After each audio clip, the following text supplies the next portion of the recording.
السلام علیکم، میں ہوں راجہ نجم الحسن۔ امید ہے آپ ایمان اور صحت کی بہترین حالت میں ہوں گے۔ آج ہم ایک نہایت ہی اہم ٹاپک پر گفتگو کرنے جا رہے ہیں۔ ریسنٹلی آپ نے نیوز میں سنا ہوگا کہ شرح سود کے حوالے سے مختلف نیوز آ رہی تھیں، جس سے سینٹرل بینک جو ہے ہمارا پاکستان کا اسٹیٹ بینک آف پاکستان، اس نے شرح سود کو جو ہے 17.5%، جو کہ 17.5% تھا، کم کر کے 15% کر دیا۔ تو اس کا آنے والے دنوں میں ہماری اکانومی پر کیا اثرات ہو سکتے ہیں، ان کو دیکھنے اور جاننے کی ہم کوشش کرتے ہیں۔ کسی بھی ملک میں دیکھیں تو جو اس کا سینٹرل بینک ہوتا ہے، یا ہم اسٹیٹ بینک کہہ سکتے ہیں، موسٹلی سینٹرل بینک کہا جاتا ہے، اس کے پاس پالیسی میکنگ کے اختیارات ہوتے ہیں کہ وہ جو ہے اپنے حساب سے جو ہے شرح سود مقرر کر سکتا ہے۔ جو ہمارا سینٹرل بینک ہوتا ہے، جیسا کہ Pakistan state bank of Pakistan ہے، تو یہ دیگر کمرشل بینکس جو ہوتے ہیں ان کو سود پہ جو ہے اپنی رقم مہیا کرتا ہے۔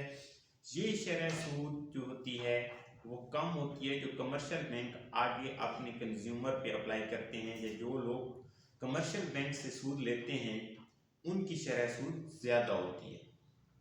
تو اس طرح سے ایک اکانومی کا سرکل جو ہے، اکانومی کا پہیہ جو ہے وہ چلتا ہے۔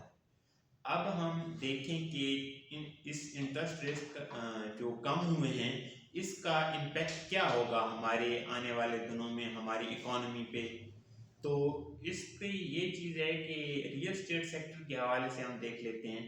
ریئل اسٹیٹ سیکٹر میں دیکھیں تو بہت سے لوگ جو ہوتے ہیں جو گھر بناتے ہیں وہ لون لے کر بناتے ہیں، بینکوں سے لون لیا جاتا ہے، گاڑیوں کے لیے لون لیا جاتا ہے۔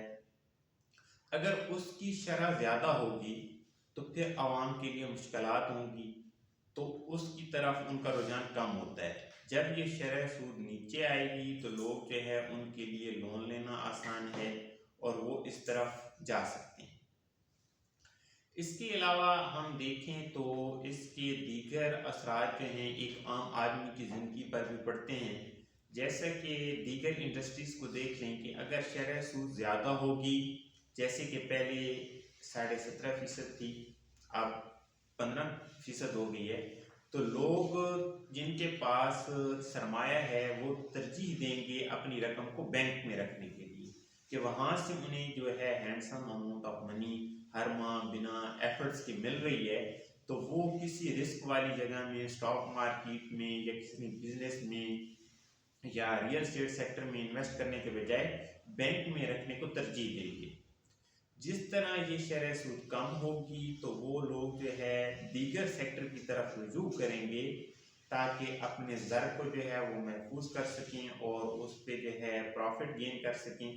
تو اس سے ہماری اکانومی کا پہیہ چلتا ہے۔ اگر انٹرسٹ ریٹ زیادہ ہوگا تو جب کمرشل بینک کو آگے دیا جائے گا تو وہ بھی شرح سود اپنی بڑھا دے گا، جس سے مختلف کمپنیاں جو ہیں اپنا کیونکہ ہمارے پاکستان میں اکنامک سسٹم چل ہی ایسے رہا ہے کہ انٹرسٹ بیس زیادہ چیزیں ہیں، تو جب ایک فیکٹری کوئی بندہ لگاتا ہے تو وہ اگر کسی بینک سے قرض لے رہا ہے تو اس کی جو پروڈکشن کاسٹ ہے بڑھ گئی ہے۔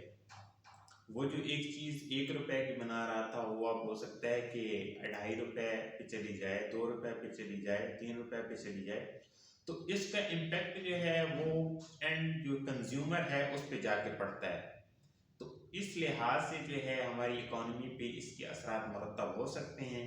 آنے والے دنوں میں ہوپس ہو کہ ریئل اسٹیٹ سیکٹر میں اگر لوگ جو ہے انویسٹ کریں گے تو اس کی امپیکٹ جو ہے ریئل اسٹیٹ سیکٹر پر بھی پڑیں گے، اور جو چیزوں کی قیمتیں ہیں ان میں ایک عام آدمی کی ایکسیس میں چیزیں آئیں گی۔ جو ٹرانزیکشن کی شرح ابھی ریسنٹ دیکھی گئی ہے ریئل اسٹیٹ سیکٹر میں تو وہ کم ہے، تو یہ بھی بڑھے گی۔ تو اس کے اچھے اثرات اوورآل مرتب ہوں گے۔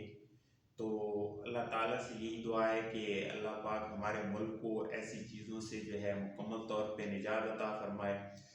حکومت کا یہ دعویٰ بھی ہے کہ آنے والے دنوں میں یہ شرح سود جو ہے 1 ڈیجٹ پہ لائی جائے گی، یعنی اب یہ 2 ہندسوں میں ہے تو اسے 1 ہندسے میں لے کر آئیں گے، جس کے اچھے اثرات انشاءاللہ مرتب ہوں گے۔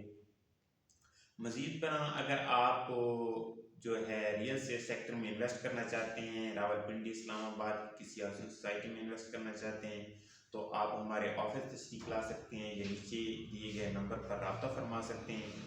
بھروسہ خیال رکھیے گا. فی امان اللہ.